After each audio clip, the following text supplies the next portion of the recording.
예배 시간이 됐습니다. 다 같이 묵상 기도 드림으로 수요일 예배 시작하겠습니다.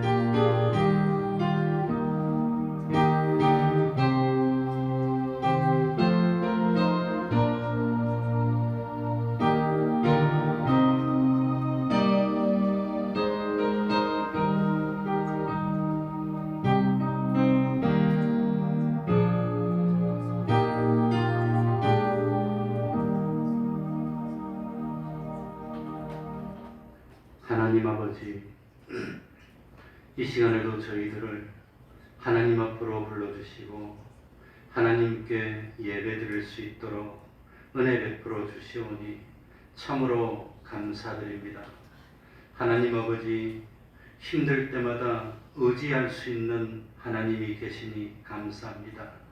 어렵고 참 여러 가지로 곤란할 때에 우리들이 바라볼 수 있고 나를 그 곤경에서 건져주시며 참 세상에서만 평안할 뿐 아니라 영원토록 기쁨과 평안을 누릴 수 있도록 인도하여 주시는 주님이 계시니 참으로 감사드립니다.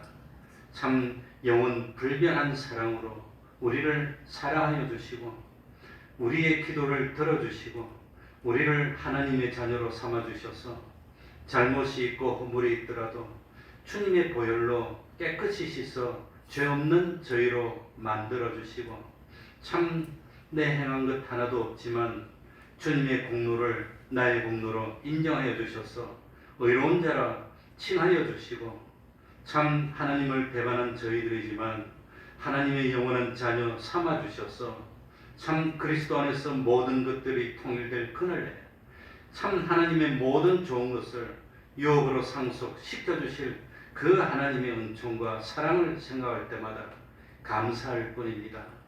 하나님 아버지, 세상은 그림자라 했습니다. 세상의 좋은 것들을 보면서 영원한 천국의 기쁜 것을 소망하고 바라볼 수 있는 저희들이 되게 해주시고 세상에 힘들고 비참한 것을 보면서 내가 구원을 바로 이루지 못하면 참 영원토록 비참하고 영원토록 어려워질 거라는 사실을 깨달을 수 있도록 하여 주셔서 참 하나님 아버지, 이 실물 계시로 보여주는 그 계시를 볼 수 있는 눈을 뜨게 하여 주시고 하나님의 말씀을 마음 가운데 명심할 수 있는 귀를 열어주셔서 참 하나님의 말씀을 듣고 하나님의 음성을 들어서 하나님이 말씀으로 인도해 주실 때 순종함으로 복을 받고 모든 어려움을 참 극복할 수 있는 저희들이 되게 하여 주옵소서. 불확실한 세상입니다. 앞으로 어떻게 될지 장담할 수 없는 세상들입니다. 분명한 사실은 우리는 하나님의 사랑받는 백성이요 참 하나님이 보호해 주시는 백성이란 사실입니다. 모든 것을 하나님께 맡기고 하나님 바라보고 순종하면 세상에서도 모든 민족 위에 뛰어나게 해준다고 약속하셨습니다.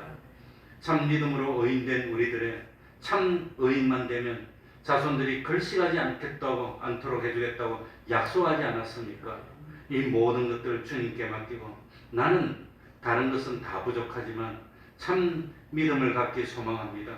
생명 있는 산 믿음, 산이라도 옮길 수 있는 그 믿음 허락하여 주셔서 하나님을 기쁘시게 하는 삶을 살게 하여 주시고 하나님이 주시는 은총 받아 세상에서 평안을 누리며 참 구원을 이룰 수 있는 저희들이 될 수 있도록 은혜 베풀어 주옵소서. 우리 태평동 교회 진실로 참 믿음으로 하나님을 기쁘시게 하는 교회요 많은 표적과 기적이 나타나는 교회 될 수 있도록 참 하나님 간섭하시고 진리와 영감으로 충만케 하여 주옵소서. 주님의 이름으로 모인 곳곳마다 하나님의 은총이 함께하여 주시기를 바라며 예수님 이름으로 기도하옵나이다. 아멘. 찬송 올리겠습니다. 찬송가 144장입니다. 144장입니다.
찬송가 441장입니다. 비바람이 칠 때와 441장입니다.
시간 예배를 위해서 통성으로 기도드리겠습니다.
하나님의 말씀 사도행전 12장 1절입니다.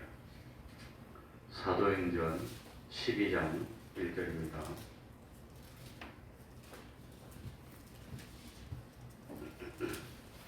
제가 읽겠습니다.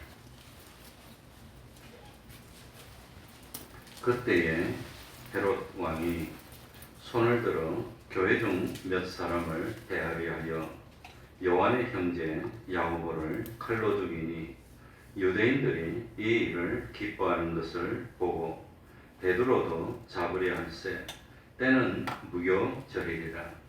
잡음에 옥에 가두어 군사 내식인 내 패에 맡겨 지키고 6월절 후에 백성 앞에 끌어내보자 하더라. 이에 베드로는 옥에 갇혔고 교회는 그를 위하여 간절히 하나님께 빌더라. 헤롯이 잡아 내려고 하는 그 전날 밤에 베드로가 두 군사 틈에서 두 쇠사슬에 매여 누워 자는데 하수꾼들이 문 밖에서 옥을 지키더니 호련히 주의 사자가 곁에 서매 옥중의 광채가 조용하며 또 베드로의 옆구리를 쳐 깨워 가로되 급히 일어나라 하니 쇠사슬이 그 손에서 벗어지더라. 천사가 가로되 띠를 띠고 신을 덜매라 하거늘 베드로가 그대로 하니 천사가 또 가로되 겉옷을 입고 따라오라 한데 베드로가 나와서 따라갈새 천사의 하는 것이 참인 줄 알지 못하고 환상을 보는가 하니라. 이에 첫째와 둘째 파수를 지나 성으로 통한 쇠문에 이르니 문이 절로 열리는지라 나와 한 거리를 지나매 천사가 곧 떠나더라. 이에 베드로가 정신이 나서 가로되 내가 이제야 참으로 주께서 그의 천사를 보내어 나를 헤롯의 손과 유대 백성의 모든 기대에서 벗어나게 하신 줄 알겠노라 하여 깨닫고 마가라 하는 요한의 어머니 마리아의 집에 가니 여러 사람이 모여 기도하더라. 아멘. 12절까지 읽었습니다. 흔히들 사도행전을 성령의 행전이라고 말합니다. 하나님의 성령님께서 초대교회 시대에 사람들을 붙들고 복음 역사를 어떻게 하셨나, 복음이 어떻게 전파되었나 하는 것을 기록하신 것입니다. 오늘날 우리들도 전도의 일을 하고 복음을 전파하는 일을 할 때 사도행전에서 성령님이 역사하신 그 방법대로 하는 것이 그것이 요령이라는 것을 깨달아야 합니다. 그러니까 참 사도행전을 읽어보면서 참 사도들이 어떻게 복음을 전했고 참 어떻게 복음을 전하면서 어려움을 당했고 그리고 성령님이 어떻게 도와주셨나 하는 것을 우리들이 깨달으면 오늘 우리도 그대로 도움을 받을 수 있습니다. 오늘 읽은 본문에는 크게 세 부류의 사람들이 나오고 있습니다. 첫 번째는 유대인으로 3절에 보면 유대인들이 이 일을 기뻐하는 것을 보고 유대인들이 나옵니다. 바로 이 유대인들은 어떤 사람들을 말하느냐? 오늘날로 말하면 외식하는 성도라고 할 수 있는 겁니다. 하나님을 믿는다는 이름은 가지고 하나님을 섬기기는 하지만 하늘나라에 소망을 두는 것이 아니고 세상에 소망을 두면서 자기의 세상 소망을 이루기 위하여 참 믿음 생활하는 그런 대표적인 사람이 유대인들이라고 한 겁니다. 예수님을 믿는다는 믿음이 없지는 않지만 하늘에 대한 소망보다는 세상에 대한 소망이 너무나 크고 주님을 위하고 섬기는 것보다는 어떻게 하든지 참 자기를 편안하고 자기를 참 유익되게 부유하게 하기 위해서 하나님 말씀대로 살기보다는 사실은 자기 생각대로 사는 그런 신앙생활을 하는 사람을 외식하는 사람, 예수님 당시에 유대인들이 그랬다고 하는 겁니다. 그러니까 우리는 외식하는 신앙에 끌려가면 안 됩니다. 외식하는 신앙에 유혹받아도 안 됩니다. 신앙 양심을 지켜서 하나님의 말씀에 순종하여 사는 그런 신앙을 가져야 됩니다. 말로도 행동으로도 말씀을 지키며 신앙 양심대로 움직여야 하는데 그런데 겉으로는 믿는 것처럼 하지만 사실은 참 자기 생각대로 자기 지식대로 자기 판단대로 어떻게 하면 세상에서 좀 더 편할까 하는 것만 생각하고 신앙생활하면 이 예수님 당시에 예수님을 십자가에 못 박았던 외식하는 신앙이 된다고 하는 겁니다. 그러니까 참 외식이라는 것이 그런 겁니다. 참 마음을 속이는 것.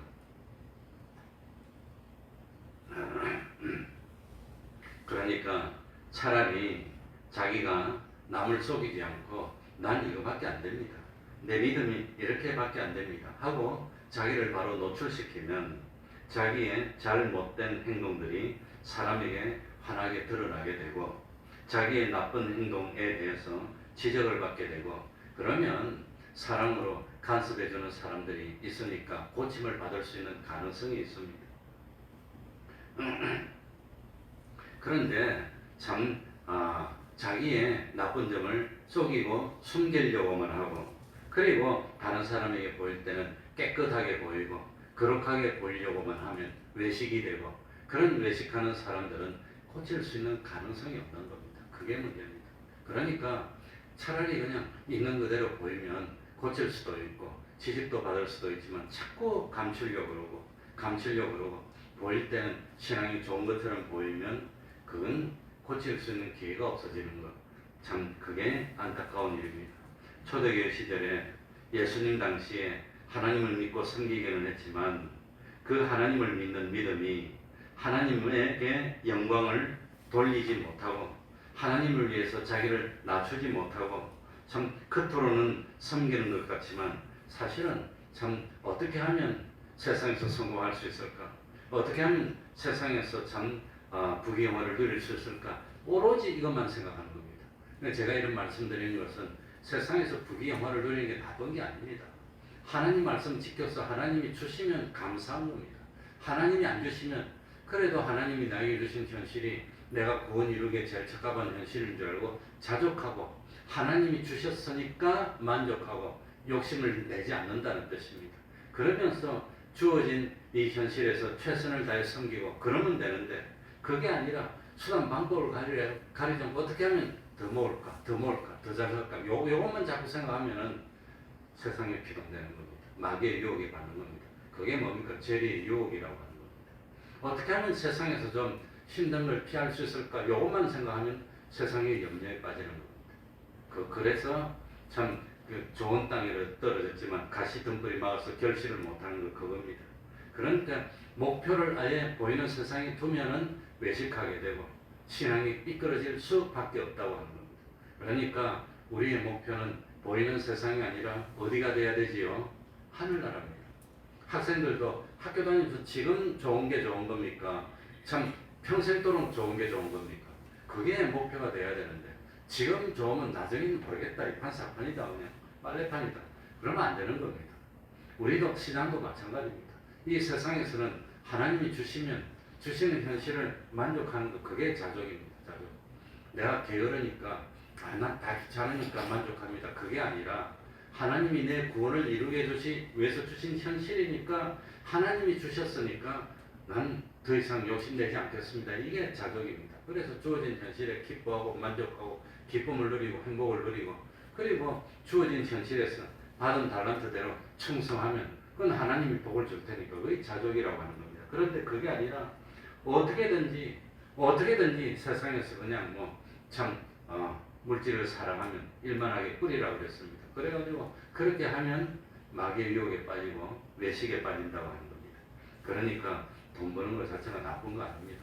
잘 사는 것도 나쁜 거 아닙니다. 좋은 거지만 그리 아니하실지라도 그런 신앙이 되어야 되는데 그게 아니라 하나님이 안 주면 줄 때까지 난 그것만요 원해. 그것만 어쩌든지 그것만 원해. 이러면은 시험에 그러는 겁니다. 그러면 안 된다고 하는 겁니다. 그리고 오늘 성경에 나오는 두 번째 부유의 신앙 종류의 사람은 누구들이냐? 베드로를 위시한 참 진실된 성도들이 나옵니다. 그러니까 이 진실된 성도들은 어쩌든지 하나님의 말씀을 듣고 내가 어떻게든지 하나님의 말씀에 순종해야지. 내가 어떻게 하든지 하나님께 영광을 돌려야지. 나는 어떻게 하든지 죄를 짓지 말아야지. 내가 어떻게 하든지 하나님 중심의 삶을 살아야지. 정말로 하나님이 계시다면, 정말 심판이 있다면, 정말 하늘나라와 지옥이 있다면 거기에다가 올림해야지. 심판대에서 인정받지 못하면 영원히 끝인데 돌이킬 수 없는데 다시는 기회가 없는데 세상에서는 한번 실패해도 또 일어설 수 있고 또 한번 실패하면 또 일어설 수 있지만 하나님의 심판에서는 끝인데 그러니까 난 세상에서 어떻게 하더라도 하나님을 기쁘시게 하는 게 그게 내 인간 존재 목적입니다. 넌 왜 사니? 난 인생 사는 목적이 하나님 믿는 것 때문에 삽니다. 하나님 영광을 위해서 삽니다. 하나님을 섬기기 위해서 삽니다. 이게 성도입니다. 그러면 하나님이 감동합니다. 정말 감동합니다. 그래서 다윗이 실수도 많고 죽이기도 하고 간음도 하고 다른 사람들 멸하기도 하고 그렇게 했지만 그래도 다윗이 그렇게 하나님을 위하니까 하나님이 감동받아서 하나님 다윗에게 너 자자손손 이스라엘 왕이 다 되게 해줄게 내가. 하나님이 감동해서 그렇게 복을 주는 겁니다. 그 다윗의 중심. 그러니까 다윗을 보면은 우리 인간하고 똑같은 실수가 없는 게 아니야. 우리처럼 참 남자로서 아름다운 여자를 보고 마음에 욕심이 생겨서 범죄하는 그런 죄를 지었다는 겁니다. 그리고 자기 죄 지은 게 드러날까 부끄럽고 두려우니까 죄를 숨기기 위해서 불러가지고 집에 보냈어요. 근데 집에 안 들어가. 왜 안 들어가니? 참 전쟁 중이고 내 부하들도 전쟁이 있고 이런데 내가 어떻게 집에 들어가서 편안하게 지낼 수 있습니까? 그런 충신이 어디 있습니까? 안 들어가니까 자기 죄가 드러날까 죽여버려요. 그런 거 보면 다윗도 우리하고 똑같은 심정을 가졌습니다. 그런데 선지자를 보내가지고 나라를 보내가지고 잘못을 지적하니까 무릎을 꿇고 눈물을 흘리고 빌고 회개하고 다시는 죄를 그런지 안 짓는 겁니다. 또 하고 그러면 그건 아닙니다. 다시는 죄를 짓지 않고 그리고 하나님 앞에 참 무릎을 꿇고 하나님을 위하는 삶을 사니까 실수가 있지만 잘못이 있지만 성군으로 여기는 겁니다.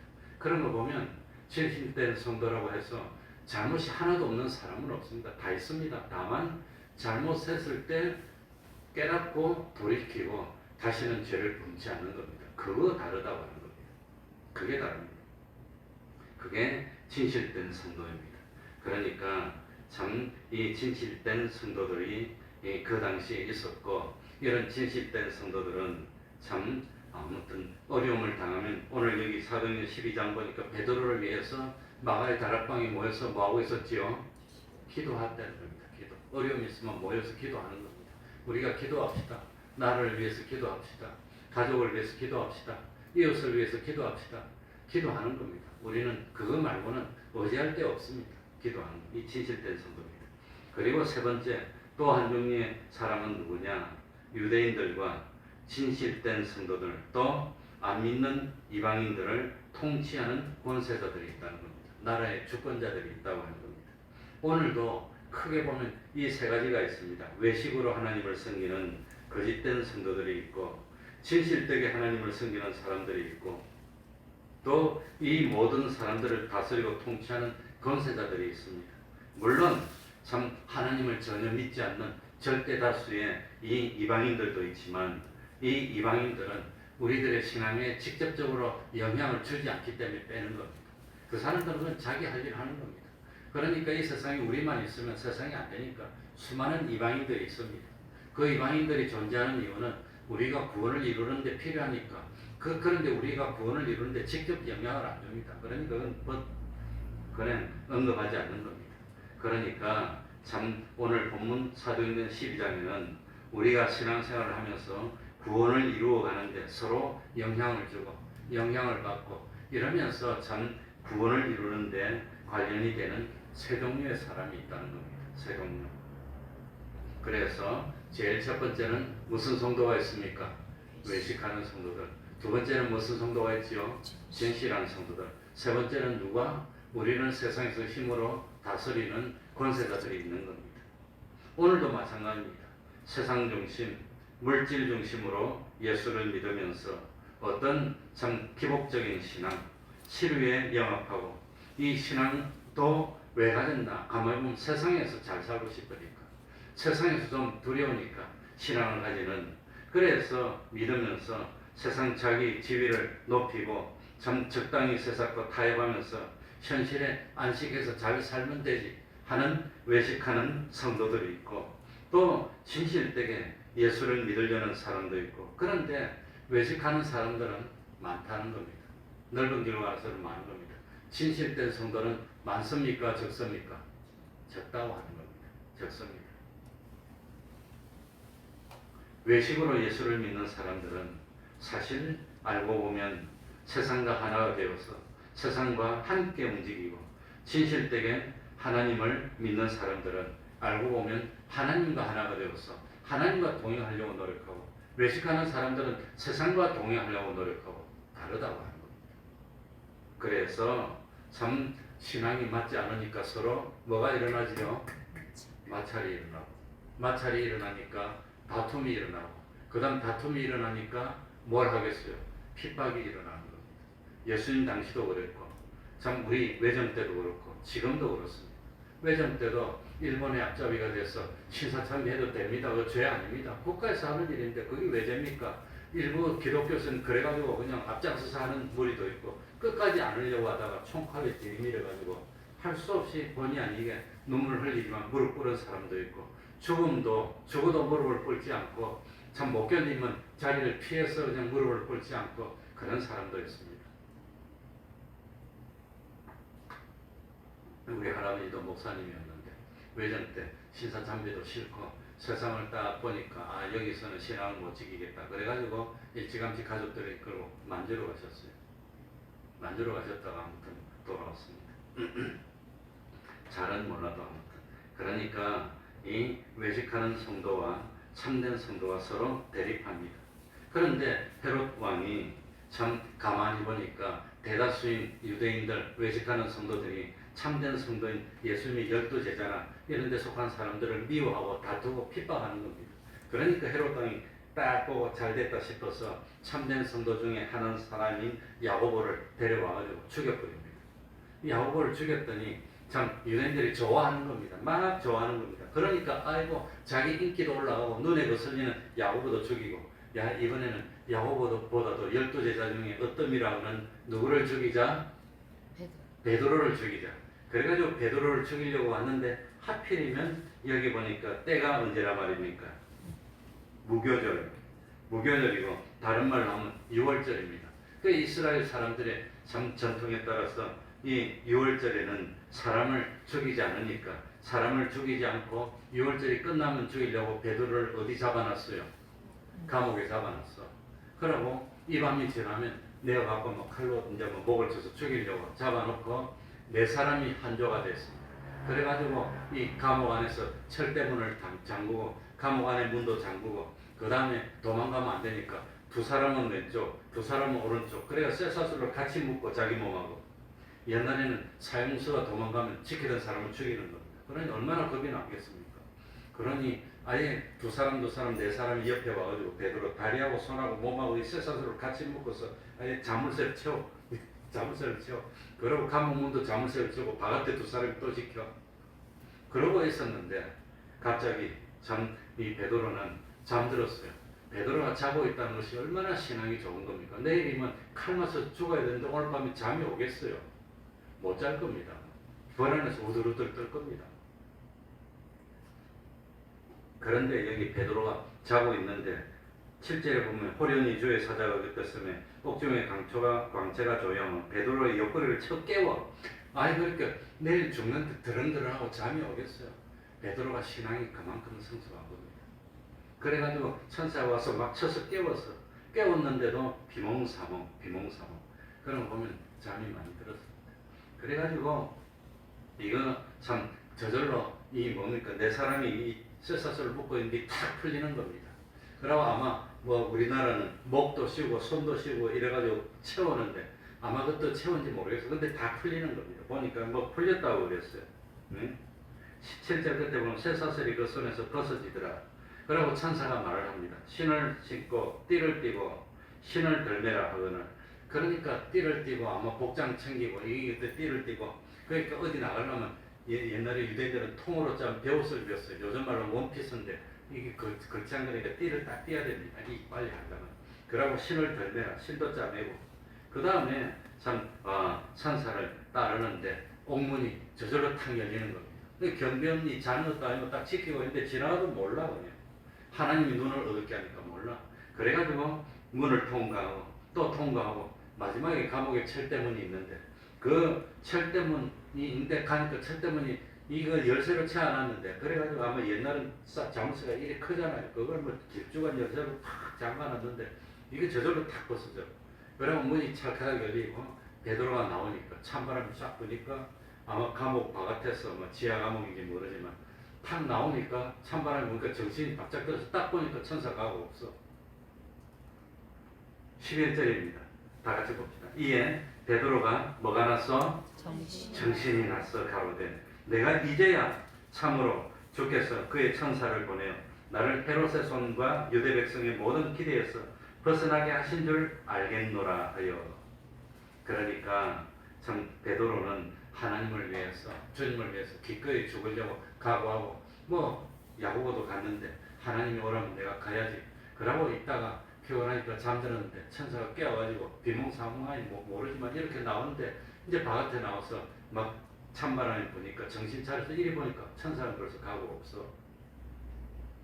그래서 어디로 갈까 생각하다가 자기를 위해서 근심하고 기도하고 있는 사람들이 마가의 다락방에 있으니까 다른 데보다 제일 먼저 마가의 다락방으로 찾아갑니다. 이 찾아갔다가 자기가 깨어났다는 걸, 풀려나왔다는 걸 말해줍니다. 말해주려고 하는데 찾아갔어. 그래가지고 아무튼 뭐 참 사람들이 나오니까 그래서 17절 보시기 바랍니다. 베드로가 저에게 손짓하여 종용하게 하고 주께서 자기를 이끌어 옥에서 나오게 하는 일을 말하고 또 야고보와 형제들에게 이 말을 전하라고 떠나 다른 곳으로 가니라. 왜 떠났겠습니까? 참 베드로는 사형수입니다. 그런데 마가의 다락방이 참 이 본부 같은 데인데 거기에 베드로가 있으면 아마 바로 잡으러 오면 잡히면 같이 있는 사람에게 피해가 되니까 멀리 떠나서 모르는 데로 가야 되니까 떠났다고 하는 겁니다. 그래서 자기를 위해서 기도하고 있는 사람에게 와가지고 내가 이 감옥에 갇혀있고 쇠사슬을 매는데 쇠사슬이 저절로 탁 풀어지고 천사가 나를 막 깨우고 이끌고 나가니까 이 옥문이 저절로 탁 열리고 파수꾼이 서 있는데 나가 지나가도 모르더라고. 그리고 철대문 마지막에 있는데 그 감옥문도 저절로 착 열려서 나와가지고 너무 좋아서 이제 꿈인 줄 알았는데 생시라. 그래서 정신 차리고 보니까 천사가 떠나고 없더라. 나도 평생에 한 번만 그래줬습니다. 근데 난 감옥에 안 갇혀봐서 그런지 모르겠습니다.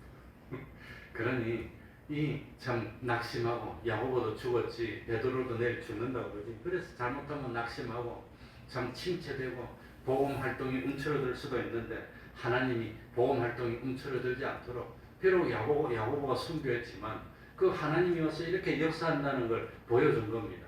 그러니까 12제자 중에 야고보가 최초로 순교를 했어도 그래도 하나님의 역사가 있다. 야고보는 승리하였다. 하나님이 우리를 기뻐하신다는 걸 보여줘야 용기를 잃지 않을 테니까 기적을 보여준 겁니다.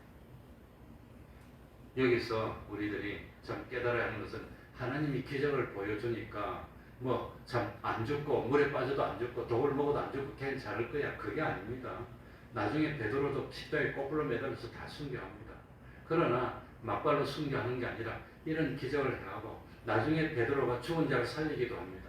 수많은 병자를 고칩니다. 그러면서 하나님이 살아계시다는 것을 증거하는 겁니다.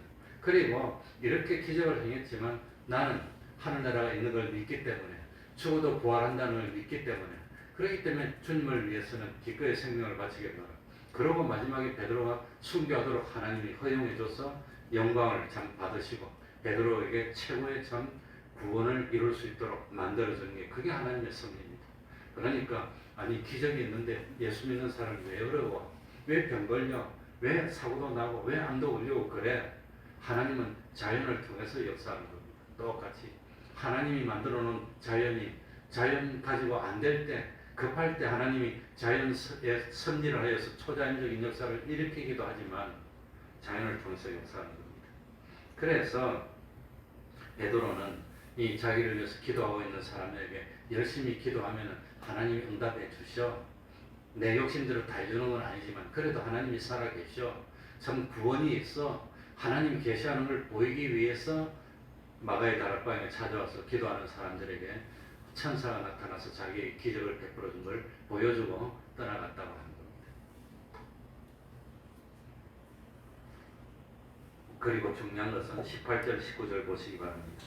18절 19절입니다. 날이 새매 군사들은 베드로가 어떻게 되었는지 알지 못하여 적지 않게 소동하니 헤롯이 그를 찾아도 보지 못하며 파수꾼들을 신문하고 뭐하라 명하니라. 그러니까 그 파수꾼들이 무슨 죄가 있습니까? 물론 예수는 안 믿겠지. 자기는 정대로 살아야 되는데 그런데 이런 일이 있다는 겁니다. 이 파수꾼들은 참 이 베드로를 도망시키면 자기가 죽어야 되니까 얼마나 마음이 긴장이 되겠습니까? 자기가 죽으면 집에 가장인데 자기가 돈 벌어서 아내도 있고 자식도 있고 다 먹이 살려야 되는데 그러니까 감옥에 와가지고 쇠사슬로 묶어서 못 도망가게 하고 그랬는데도 불구하고 하나님이 기적이 나서 풀어줬어요. 나갔어요. 오문을 지키는 사람이 뭐 어디 도망갔습니까? 근데 뭐 갔습니까? 지키고 있는데 그런데 하나님이 역사하니까 그냥 지키고 있어도 갔어요. 그러니까 자기는 할 일 다 했는데도 불구하고 이 참 벌을 받게 됐다고 하는 겁니다. 그래서 헤롯이 간수들 다 죽여라. 그렇게 다 죽였어. 칼 맞아 죽었어. 그런 일이 있다고 하는 겁니다. 그래서 대단히 미안한 말이지만 사실 이 파수꾼들은 잘못이 없지만 하나님의 역사를 위해서 쓰임받는 재료로 쓰였다는 겁니다. 하나님이 구원 역사를 위해서 도구로 쓰였다는 겁니다. 도구로 쓰였습니다.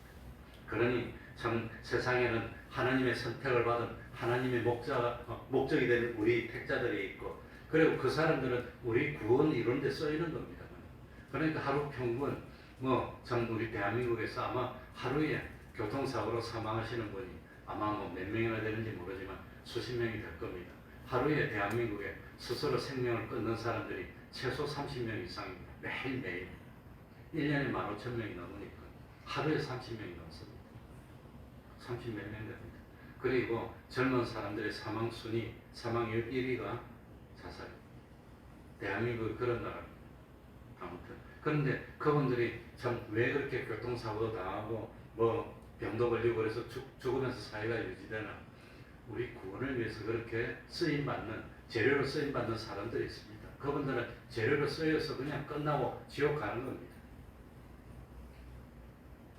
예수 믿지 않으면 다 그럽니다. 그래서 참 이 세상에는 하나님의 목적을 이루는데 재료로 쓰임을 당하는 것도 있고 도구로 쓰임을 당하는 것도 있고 우리는 하나님의 목적의 대상이 되어서 구원을 받는 선택받은 성도가 되었으니까 기도할 것 중에 저 뒤에 보면 아마 기도 제목이 쭉 있는데 그 중에 하나가 뭐냐, 하나님의 선택받은 백성이 된 것에 감사하는 겁니다.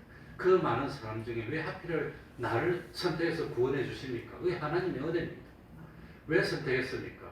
무조건적인 선택입니다. 뭐 때문에 선택받은지 난 알 수가 없습니다. 그러나 하나님 나를 선택해 주신 겁니다. 그 선택 안 받은 사람들은 그건 고만이지 뭐. 그러면 자기들은 억울하지 않나? 억울해도 예수 믿으라고 전했는데 자기들이 안 믿었어. 자기가 안 믿어놓고 뭐 할 말이 있습니까? 그러니까 참 선택 안 받는 사람은 뭐 예수 믿으라고 그래도 자기가 다 들어놓고 자기가 싫어서 안 믿었는데 뭐 어쩔 겁니까? 그러니 물에 빠져서 다 죽어가는데 나도 빠져서 죽어가고 너도 빠져서 죽어가는데 하나님이 오시더니 날 다 건져주셨어. 왜 건져줬어? 모르겠어. 하나님 날 건져주셨어. 그러고 나중에는 건진 못 받은 사람 죽는 거지. 우리들이 다 그런 입장에 있는 겁니다. 그런데 하나님이 날 건져주셨어. 그게 우리 선택이라고 하는 겁니다. 그래서 옛날에 우리 5층에서 성경 공부할 때 물어봤어요. 우리 집사님들한테 누구 건져줄 거냐? 잘생긴 사람 건져줄 거냐? 그게 선택입니다. 그러니 우리가 참 복받은 사람입니다. 그리고 23절에 보면은 헤롯이 영광을 하나님께 돌리지 아니하는 거로 주의 사자가 고치니 충이 먹어 죽으니라. 그러니까 헤롯이 참 하나님의 은혜로 왕이 됐고 그런데도 하나님께 영광을 돌리지 않고 자기만 위하니까 하나님이 쳐버렸어. 충이 먹어서 죽었다는데 아마 이 세균에 감염되어서 죽은 것이 아닐까 그리 생각이 됩니다. 그러니까 우리가 알아야 되는 것은 이 세상에는 우리가 신앙생활 하는데 몇 가지 종류의 사람이 있어요. 세 가지 종류. 첫 번째는 외식하는 성도들이 있고 두 번째는 진실된 성도가 있고 세 번째는 참 우리를 다스리고 하는 권세자들이 있습니다. 그런데 외식하는 성도들과 진실한 성도 사이에 마찰이 있는 겁니다. 마찰이 있는 겁니다. 우리 진실된 성도는 주의를 거룩하게 지켜야 됩니다. 그래가지고 몇 번 말씀드렸지만 제가 신학교 다녔을 때 저 수원에 있는 합동신학교를 다녔는데 이제 박영선 목사님이 세운답니다. 대한예수교 장로의 그 합동식 한신척입니다. 참 아주 자부심이 있는 그런 교단이고 대단히 큰 교단은 아니지만 그런데 그때 우리들이 다 서명하고 사인해서 운동을 했습니다. 무슨 운동을 했냐? 국가에서 하는 각종 인허가 시험이나 자격증 시험을 주일날 치는 겁니다. 우리 예수 믿는 사람은 주일날 시험을 안 치니까 평일날 치게 해달라고 참 많이 올렸습니다. 올리고 또 올리고 또 올리고 직접 찾아가고 올리고 다 서명받아 올리고 했는데 그 사람들이 하는 말이 뭐냐? 대한민국에 기독교 성도가 1000만 명인데 그 중에서 제일 큰 대한예수교 장로회 통합처 대한예수교 장로회 뭡니까? 통합처 말고 뭐지요? 합동처.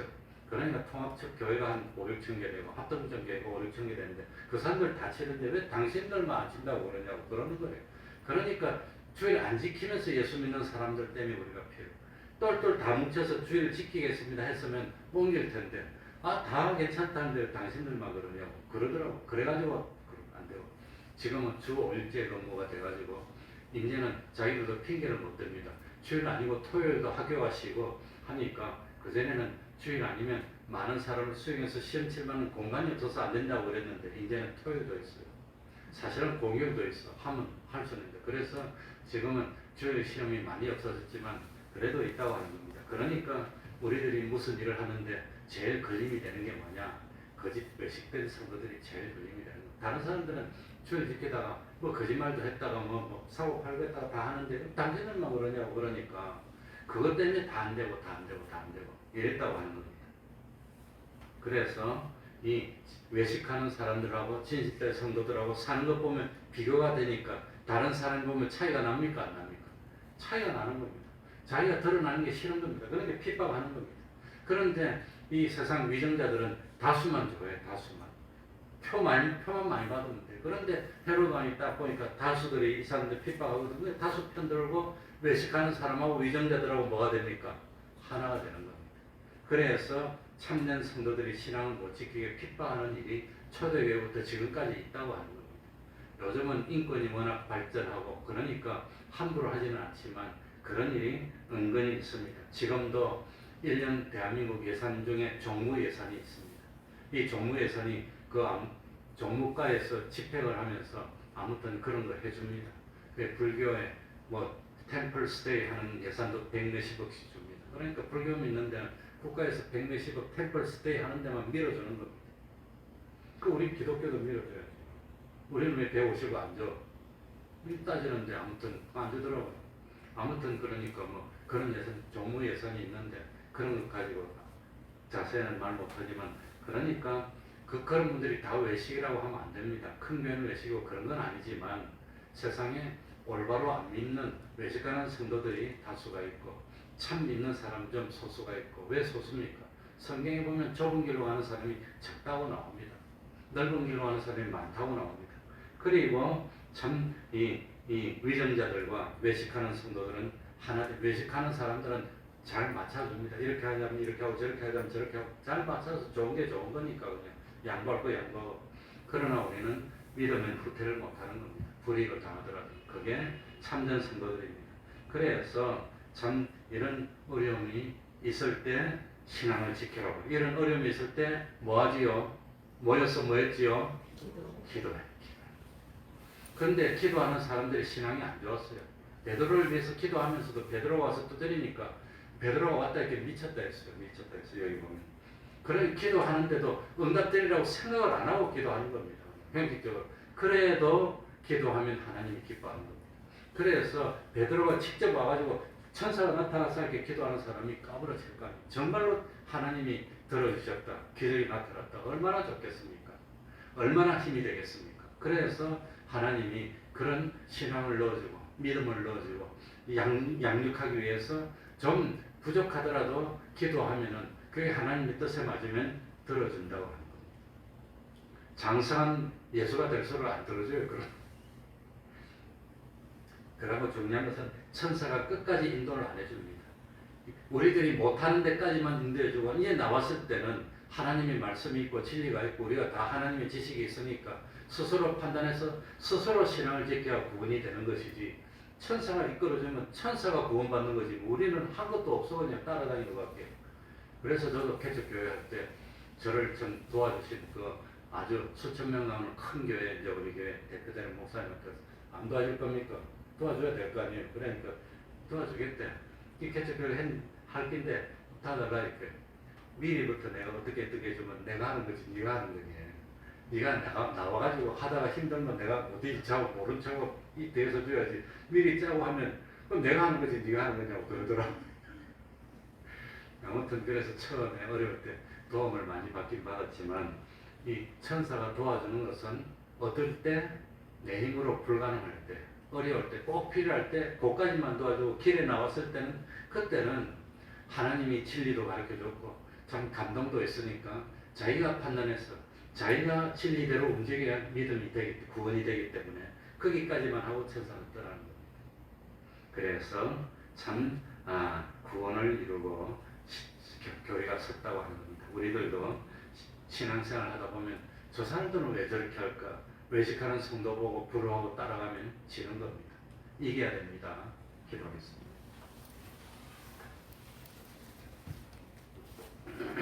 하나님 아버지 감사드립니다. 참 이 하나님을 바로 믿는다는 것이 얼마나 중요한지 잘 믿고 재미있고 지낼 때는 좋았지만 바로 믿지 못하고 양심을 속인 사람들은 구원에 확신이 없습니다. 심판이 가까울수록 두렵습니다. 떨떨 떱니다. 구원도 확신이 없고 죽음이 임박했을 때는 구원을 받을까 못 받을까 참 불안해합니다. 그러나 확실히 믿은 우리들은 너무 확신이 있고 하나님이 감동으로 가르쳐 주시기 때문에 걱정이 없습니다. 모든 걸 주님께 맡깁니다. 언제 부르시더라도 참 후회되지 않고 염려되지 않도록 참 하루하루 최선을 다하는 신앙생활을 하는 저희들이 되게 하여 주옵소서. 사도 바울의 고백처럼 부여에 처할 줄도 알고 궁핍에 처할 줄도 알고 그런데 영향받지 않고 어떤 일이 있더라도 믿음을 지켜나가는 저희들이 되게 하여 주옵소서. 너무 부여하여 하나님 앞에 교만한 자 되지 않도록 하여 주시고, 너무 힘들고 어려워서 도무지 신앙도 지키지 못하고 하는 그런 어려움도 당치 않도록 참 적절한 물질, 적절한 참 건강 허락하여 주시고, 자녀들도 하나님 맡아서 진리와 영광으로 양육하여 주시고, 어쨌든지 참 하나님을 바로 믿고 바로 섬겨서 온전한 구원을 이루고 여러 사람들에게 본이 되고 빛이 될 수 있는 참 아름다운 믿음을 지켜나가는 저희들 될 수 있도록 은혜 베풀어 주시옵소서. 예수님 이름으로 기도하옵나이다. 아멘. 찬송 올리겠습니다. 찬송가 276장입니다. 276장입니다.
주기도문으로 예배를 마치겠습니다. 하늘에 계신 우리 아버지여, 이름이 거룩히 여김을 받으시오며 나라의 임하옵시며 뜻이 하늘에서 이룬 것 같이 땅에서도 이루어지이다. 오늘날 우리에게 일용할 양식을 주옵시고 우리가 우리에게 죄 지은 자를 사하여 준 것 같이 우리를 사하여 주옵시고 우리를 시험에 들게 하지 마옵시고 다만 악에서 구하옵소서. 대개 나라와 권세와 영광이 아버지께 영원히 있사옵나이다. 아멘.